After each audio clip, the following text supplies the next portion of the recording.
حول ولا قوة إلا بالله العلی العظیم۔ اعوذ باللہ من الشیطان اللعین الرجیم۔ بسم اللہ الرحمن الرحیم۔ عزیزان گرامی، سورہ مومن یعنی سورہ غافر کی آیتوں کی تفسیر آپ کے سامنے پیش کی جا رہی ہے۔ آج آپ کے سامنے آیت نمبر 56 ہے، جس میں ارشاد ہو رہا ہے کہ ان الذین یجادلون فی آیات اللہ بغیر سلطان اتاہم ان فی صدورہم الا کبر ما ہم ببالغہ فاستعذ باللہ انہ هو السمیع البصیر۔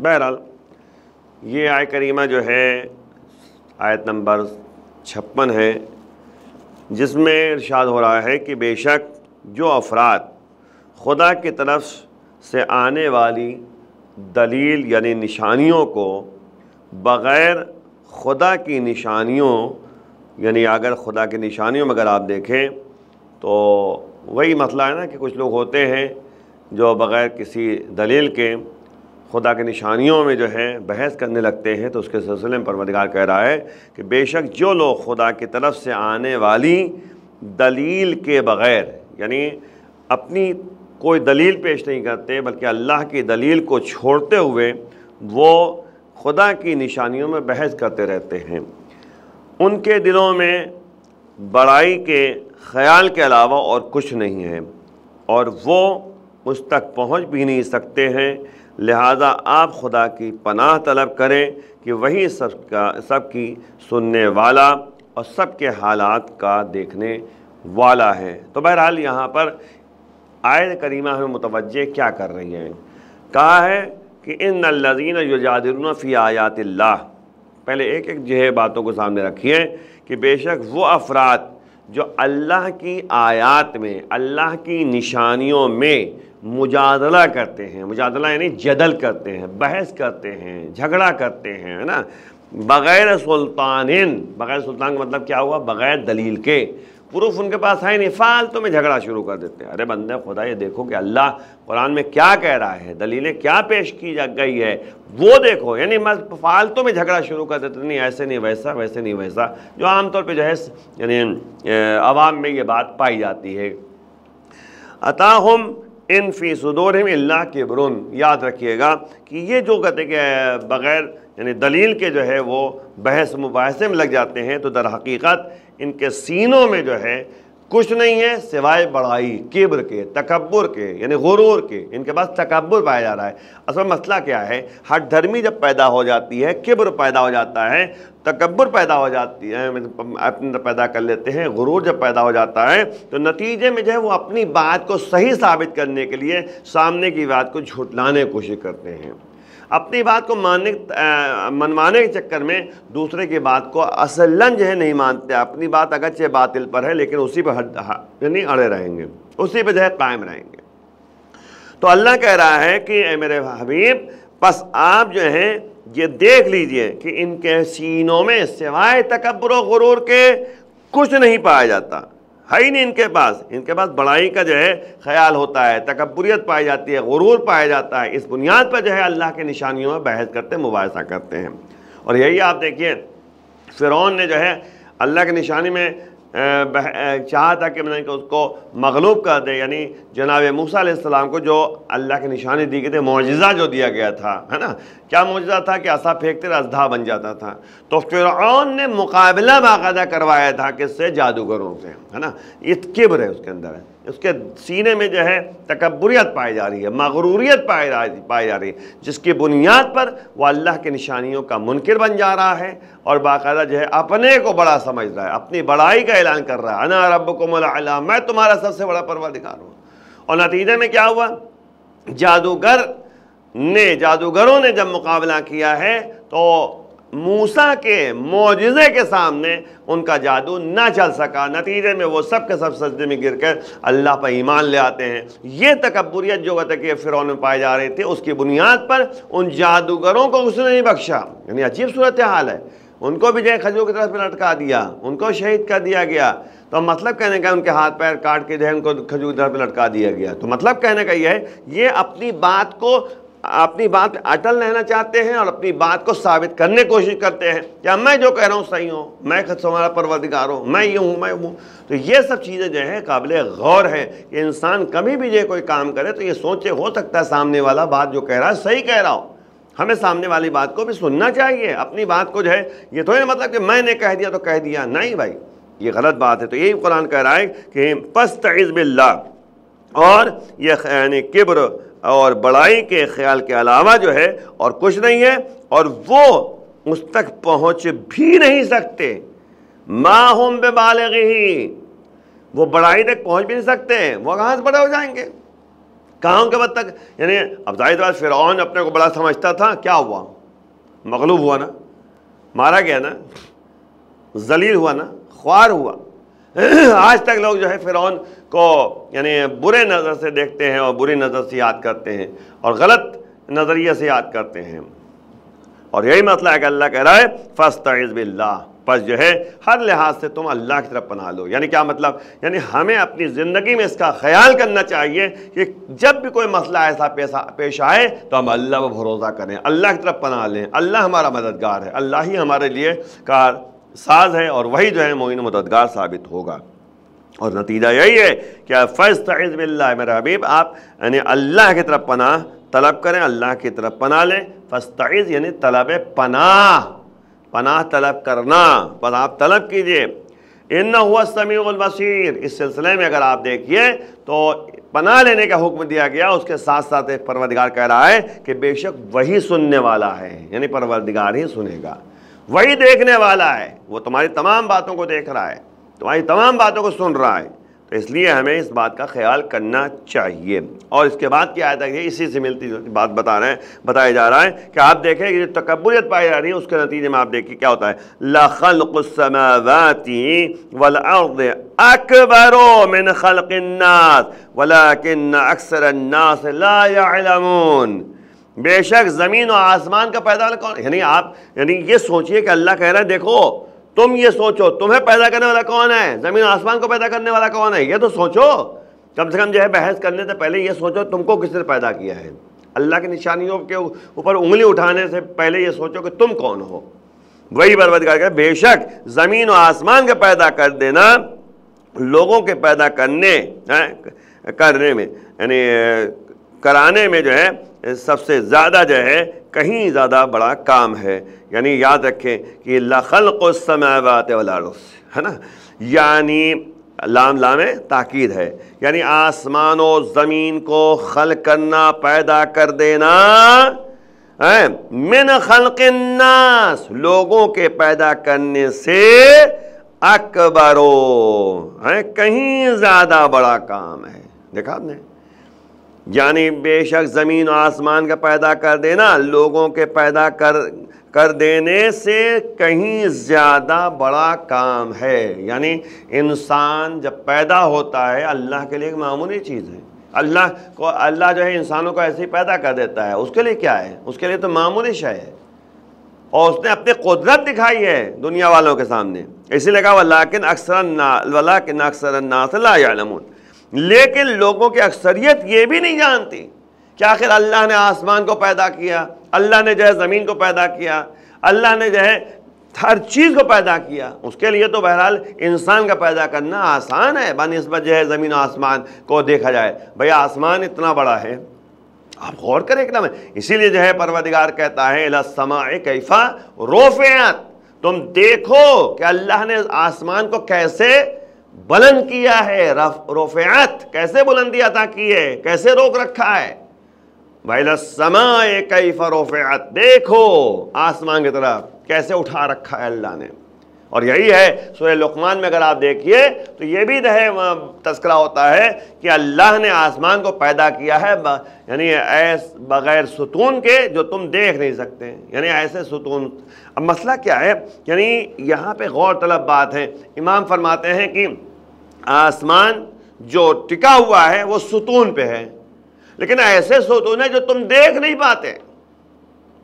بغیر عمدین ترونہا، قرآن کے جملے، یعنی تم ایسے ستون دیکھ ہی نہیں پاؤ گے کہ اللہ نے جو کہتے ہیں ستون جو ہے پیدا کیا ہے. یعنی آسمان کو اس نے کھڑا رکھا ہے، آسمان کو روکے رکھا ہے، پوری کائنات میں آسمان پایا جاتا ہے، تو وہ آسمان کو کیسے اللہ نے رکھا ہے؟ کیف رفعت، کیسے اٹھایا ہے؟ تو اس کے لیے جو ہے ہمارے پاس سورہ لقمان میں بھی یہی ایک آیت موجود ہے کہ ایسے ستون نہیں ہے جو تم دیکھ سکو. تو مطلب وہی کہنے کہ ستون ہے بھی تو ہمیں دکھتا نہیں ہے، یہ اللہ کا کرم ہے، اللہ کی قدرت ہے جس کی طرف توجہ ہمیں کرنا چاہیے. وہی مسئلہ ہے کہ اللہ کہہ رہا ہے کہ بے شک زمین و آسمان کا پیدا کر دینا لوگوں کو پیدا کر دینے سے کہیں زیادہ بڑا کام ہے، اکبر ہے، لیکن اکثریت اس بات کو سمجھ نہیں پا رہی ہے. تو بھیا اللہ کے نشانے بحث کیا کرتے ہو؟ پھر اصل بحث نہ کرو. دنیا میں ہر چیز جو پائی جا رہی ہے، آخرت میں جو چیز پائی جا رہی ہے، سب اللہ کی نشانیاں ہیں جس کے ذریعے اللہ کی قدرت کو جو ہے سمجھنا چاہیے. آپ دیکھیے قرآن نے یہاں تک کہا ہے اِلَى الْإِبِلِ كَيْفَ خُلِقَتْ. ارے تم اونٹ کی طرح تو دیکھو کیسے اللہ نے خلق کیا ہے، کیسے پیدا کیا ہے. کیف خلقت، کیسے خلق کیا گیا ہے. آپ اونٹ کی جو ہے خاصیت آپ دیکھیے، اونٹ کو اللہ نے کیسے پیدا کیا ہے. اونٹ کا ہر یعنی عضو اگر آپ دیکھیں کوئی نہ کوئی جو ہے کہتے ہیں کہ اس میں نشانیاں پائی جا رہی ہیں. ایک تو یہی ہے کہ اونٹ ریگستان میں اس طرح دوڑتا ہے، چلتا ہے کہ گھوڑا بھی جو ہے چلنے سے گھبرا جاتا ہے، اس کے لیے کوئی پرواہ نہیں ہوتی، اونٹ چلتا ہی رہتا ہے. اس کی خاصیت کیا ہے؟ بس خاصیت سب سے بڑی یہی کہا تھا اللہ نے کہ کیف اِلَى الْإِبِلِ کیف خُلِقَتْ. تم اونٹوں کو دیکھو تو کیسے پیدا کیا گیا ہے. نشانیوں کو پرکھنے اور سوچنے کی ضرورت ہے، تحقیق کرنے کی ضرورت ہے. اِلَى الْإِبِلِ کیف خُلِقَتْ. آسمان اونٹوں کو دیکھو کیسے اللہ نے خلق کیا ہے. تو بھیا مسئلہ وہی تو ہے، سمجھنے سوچنے کی ضرورت ہے، اللہ کی قدرت کو سمجھنے کی ضرورت ہے، نشانیوں کو پرکھنے کی ضرورت ہے، تحقیق کرنے کی ضرورت ہے. اونٹ میں جو ہے 2-3 باتیں عرض کر دوں. اونٹ کی خاصیت یہ ہے کہ وہ جب پانی پیتا ہے تو اندر ایک تھیلی ہوتی ہے، وہ پانی کو تھیلی میں پہلے بھر لیتا ہے، اسٹور کر لیتا ہے نا، اسٹور کرتا ہے اور پانی خود پیتا ہے. اور جب ریگستان میں دور دور تک پانی نظر نہیں آتا تب بھی جو ہے یہ اونٹ چلتا رہتا ہے، کیونکہ جب اس کو پیاس لگتی ہے تو وہ اس تھیلی میں سے پانی لیتا ہے اور پی لیتا ہے. اس طرح سے وہ گھنٹوں چلتا رہتا ہے. یہ ایک خاصیت ہے. دوسری خاصیت آپ دیکھیے، ریگستان میں ریت ہوتی ہے، اللہ نے ایسا پیر بنایا ہے کہ وہ ریت کے اوپر چلتا رہتا ہے اونٹ، لیکن اس کا پیر دھستا نہیں ہے نا. اس کے بعد آپ دیکھیے اللہ نے آنکھوں میں 2 پتلیاں دی ہیں، 2 پتلیاں کرو، 2 یعنی پردے دیے ہیں، پتلیاں نہیں پردے. اب کیا ہوتا ہے، یعنی جو انسان کے لیے ہوتا ہے کہ آنکھ بند کر دیتا ہے نا، تو جب وہ کیا نام ہے طوفانی ہوا چلتی ہے، جب ریت اڑ کے جو ہے یعنی جب ہوا چلتی ہے تو بھائی ظاہر سی بات ہے خاک اڑتی ہے اور ریت اڑتی ہے، تو انسان کی آنکھ بند کر لیتا ہے کہیں آنکھ کے اندر ریت نہ چلی جائے، اچھا مٹی نہیں چلی جائے. لیکن اونٹ کیا کرتا ہے، اونٹ کی خاصیت یہ ہے کہ وہ ایک یعنی پردہ جو ہوتا ہے اس کو آنکھ کے اوپر رکھ لیتا ہے، جس سے وہ تمام خاک وغیرہ جو ہے وہ آنکھ کے اندر نہیں جاتی ہے. تو آپ دیکھیے یہ بھی ایک غور طلب بات ہے کہ اونٹ سے جو ہے کتنے فوائد جو ہے حاصل کیے جاتے ہیں. اونٹ پہ سواری کیجیے، اونٹ کو جو ہے گوشت کھائیے. تو یہ تمام چیزیں کھانے پینے کے لیے، سواری کے لیے، راستہ چلنے میں کوئی دقت نہیں ہے. یہ سب جو ہے اللہ کہہ رہا ہے پہچانو اور سمجھو. وَإِلَى الْجِبَالِ كَيْفَ رُفِعَتْ یعنی سوتحت، یعنی پہاڑوں کو دیکھو کیسے ان کو ٹھہرایا گیا ہے. سوتحت کیسے ٹھہرایا گیا ہے، معمولی بات نہیں ہے. اسی لیے جبال کو جو ہے اوتاد کہا ہے. وَالْجِبَالَ أَوْتَادًا، پہاڑوں کو اللہ نے جو ہے میخیں قرار دی ہیں. زمین جو رکی ہوئی ہے وہ پہاڑوں کے سلسلے میں رکی ہوئی ہے. ادھر انسان پہاڑ جو ہے ہٹا دیتا ہے تو زلزلہ آنے لگتا ہے زمین میں. تو اس کے بارے میں یعنی اللہ کی نشانیوں میں بحث مت کرو، مجادلہ نہ کرو، بلکہ اللہ کی نشانیوں کو میں تحقیق کرو، سمجھو ہر چیز کو اللہ نے جو خلق کیا ہے کسی نہ کسی مقصد کے تحت خلق کیا ہے۔ انسان اسی لیے تو کہا گیا کہ اللہ کو پہچاننے کے لیے پہلے اپنے کو پہچانو۔ آپ یہی دیکھیے یہ ہاتھ ہے، ایسا اللہ نے اصلا ہاتھ ایسا بنایا ہے اللہ نے کہ انسان اس ہاتھ سے جو ہے اپنے تمام کام کو انجام دیتا ہے، جہاں چاہے جس طریقے سے چاہے موڑ لیں، ہر جگہ پہنچا لیں۔ یہ سب جو ہے سوچنے کی ضرورت ہے۔ اس کے بعد جو ہے وہ اللہ نے جو ابرو کو خلق کیا ہے، اس کا جو ہے تمام چیزیں بہرحال ہمیں خلق کی ہے، تو یہ سب جو ہے کوئی نہ کوئی مقصد کے تحت ہے۔ بہرحال اسی کے بعد کی آیت یہ ہے کہ اسی کی بات کو آگے بڑھاتے ہوئے پروردگار کہہ رہا ہے وَمَا يَسْتَوِي الْأَعْمَى وَالْبَصِيرُ وَالَّذِينَ آمَنُوا وَعَمِلُوا الصَّالِحَاتِ وَلَا الْمُسِيءُ قَلِيلًا مَا يَتَذَكَّرُونَ۔ اور یاد رکھو کہ اندھے اور بینا یعنی بصیر، بینا یعنی دیکھنے والا، برابر نہیں ہو سکتے ہیں، اور جو لوگ ایمان لائے اور انہوں نے نیک اعمال انجام دیے وہ بھی بدکاروں جیسے نہیں ہو سکتے، مگر تم لوگ بہت کم نصیحت حاصل کرتے ہو۔ اب دیکھیں اس میں غور طلب بات ہے، غور کرنے کی بات ہے کہ اللہ نے یہ بیان کیا کہ اندھا اور بصیر، اعمیٰ اور بصیر، اعمیٰ مانے اندھا، بصیر مانے آنکھ والا، یہ دونوں برابر نہیں ہو سکتے، ہے نا۔ اور وہ لوگ جو ایمان والے ہیں اور عمل صالح انجام دیتے ہیں، اور جو برے لوگ ہیں یہ دونوں برابر نہیں ہو سکتے۔ یعنی ایک عقیدے کی بات کہی پروردگار نے اور ایک عمل کی بات کہی اللہ نے، دونوں کو پیش نظر رکھیے آپ۔ اب مسئلہ یہ ہے کہ اندھا جو یہاں کا وہی نادان ہے، بے خبری ہے، کبر ہے، غرور ہے، ان کی آنکھوں پر جو ہے پردہ پڑا ہوا ہے، حقائق کے درک کی اجازت نہیں دیتے، یہی نتیجہ نا، پردہ جب پڑ گیا تو حقائق کی طرف توجہ نہیں کرتے۔ اور بینا وہ ہوتا ہے جو علم رکھتا ہے، وہ بھی پر نور ہوتا ہے، جو گہرائیوں کو دیکھتا ہے، استدلال جو ہے منطقی ہے، حق کا مشاہدہ کرتا ہے، ایمان اس کا کمپلیٹ ہوتا ہے، عقیدہ اس کا مضبوط ہوتا ہے۔ اور ظاہر سی بات ہے کہ یعنی یہ ایمان و اعتقاد کے نظر میں ہے، لیکن عمل کی نظر میں جو ہے پروردگار نے کیا کہا کہ جو مومن افراد عمل صالح انجام دیتے ہیں نا، اور جو بدکار ہوتے ہیں، مجرم ہوتے ہیں، تو برابر نہیں ہو سکتے۔ تو اب جب یہ بات سامنے آ گئی تو نابینا جو ہے اپنی موقعیت کو کسی زمانے و مکان میں جو ہے موقعیت کا خیال نہیں کرتا۔ یہ نابینا جو ہوتا ہے، اندھا جو ہوتا ہے، اپنی دنیا نہیں دیکھ پاتا، مغرور ہو جاتا ہے، بس آنکھوں میں پردے پڑ گئے ہیں، اپنا دیکھتا ہے، اپنے خود یعنی خود بینی اپنی طرف ہے، خود شناسی اپنے پاس ہے، یعنی خود اپنے کو سمجھتا ہے، خود یعنی مسئلہ یہ ہے کہتے ہیں کہ خود بینی اس کے پاس پائی جاتی ہے، خود پسندی اس کے پاس پائی جاتی ہے، عجب اس کے پاس ہے، تکبر اس کے پاس ہے، غرور، تو یہ نابینا ہوتا ہے۔ تو اب مسئلہ یہ ہے کہ اس کے بارے میں غور کرنا چاہیے کہ کبھی انسان یعنی یہ نہ سوچے کہ میں سب کچھ ہوں، میں مغرور انسان بن جائے اور متکبر بن جائے، جس سے دوسرے کی اللہ کی نشانیوں میں جو ہے غور نہ کرے اور سمجھے نہ، اپنی بات کی ہی جو ہے کہتے ہیں کہ چکر میں رہے کہ میں نے جو کہا سب صحیح کہا، سامنے والا سب بیکار، تو یہ بھی نہیں ہونا چاہیے نا، بلکہ حقائق کا متوجہ۔ اس لیے اللہ اب اسی کے بعد جو ہے پروردگار فوراً کہتا ہے ان الساعۃ لآتیہ، دیکھا آپ نے لآتیہ، لام لام تاکید، لا ریب فیہا ولکن اکثر الناس لا یؤمنون، بے شک قیامت آنے والی ہے، دیکھا آپ نے لآتیہ، آنے والی ہے، کون چیز؟ الساعہ، الساعہ مانے قیامت، آنے والی ہے، اس میں کسی شک کی گنجائش نہیں ہے، لیکن لوگوں کی اکثریت اس بات پر ایمان نہیں رکھتی۔ یاد رکھیے گا، مسئلہ صرف یہ ہے کہ ہر چیز کا لحاظ کرنا ہے ہمیں قیامت کا لحاظ کرتے ہوئے۔ روز قیامت جو ہے واقعاً وہ دن آنے والا ہے۔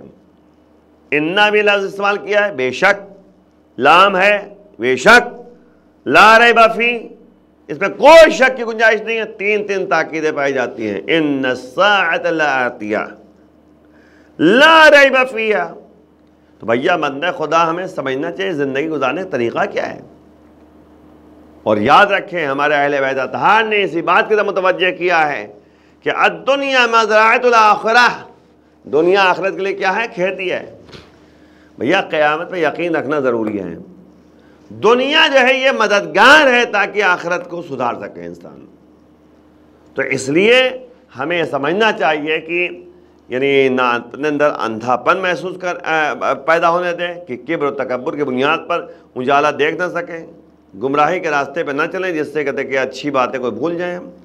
یہ اس وقت ہوتا ہے جب انسان کے اندر غرور پیدا ہو جاتا ہے، دل سیاہ ہو جاتا ہے، تو نتیجے میں وہ اللہ کی نشانیوں میں غفلت کرتا ہے، اللہ کی نشانیوں سے دور رہنا چاہتا ہے، اللہ کی نشانیوں میں غور فکر نہیں کرتا، دنیا پرست ہو جاتا ہے. اسی بات کو میں یہاں پہ دوہرا کر بات کو تمام کر دو کہ سورہ یونس کی آیہ کریمہ ہے ان الذین لا یرجون لقاءنا ورضوا بالحیات الدنیا واطمأنوا بها والذین هم عن آیاتنا غافلون اولئک مأواہم النار بما کانوا یکسبون. دیکھیے یہاں پہ یہ ہے کہ بے شک وہ افراد جو ہماری لقاء کے امیدوار نہیں ہیں، ان کی اور خاصیت یہ ہے کہ یہ دنیاوی زندگی پر راضی ہو جاتے ہیں اور اس پہ اطمینان حاصل کر لیتے ہیں. والذین هم عن آیاتنا غافلون، اور ہماری آیتوں سے ہماری نشانیوں سے غفلت کرتے ہیں. اور یہ ایسے جو ہماری نشانیوں سے غفلت کرتے ہیں تو در حقیقت ان کا ٹھکانہ جو ہے جہنم ہے، جو کچھ انہوں نے دنیا میں کسب کیا تھا. یاد رکھیں، آخرت کا خیال کریں، دنیا کو جو ہے سدھارنے، دنیا کے ذریعے آخرت کو سدھارنے کی کوشش کریں، اللہ کی نشانیوں میں تحقیق کریں، گفتگو کریں، اور نتیجے میں جو ہے ہم اللہ پر مکمل ایمان رکھیں اور اپنے اعمال میں سدھار پیدا کریں. آئیے مل کے پروردگار بحق ظاہرہ و بیہا و بالغ و بنی ہمارے گناہوں کو معاف فرما، جو افراد پریشان حال کی پریشانی دور فرما، امام کے آوان انصار میں شمع فرما، امام کے ظہور میں تعجیل فرما. وآخر دعوانا الحمدللہ بالعالمین، والسلام علیکم ورحمۃ اللہ.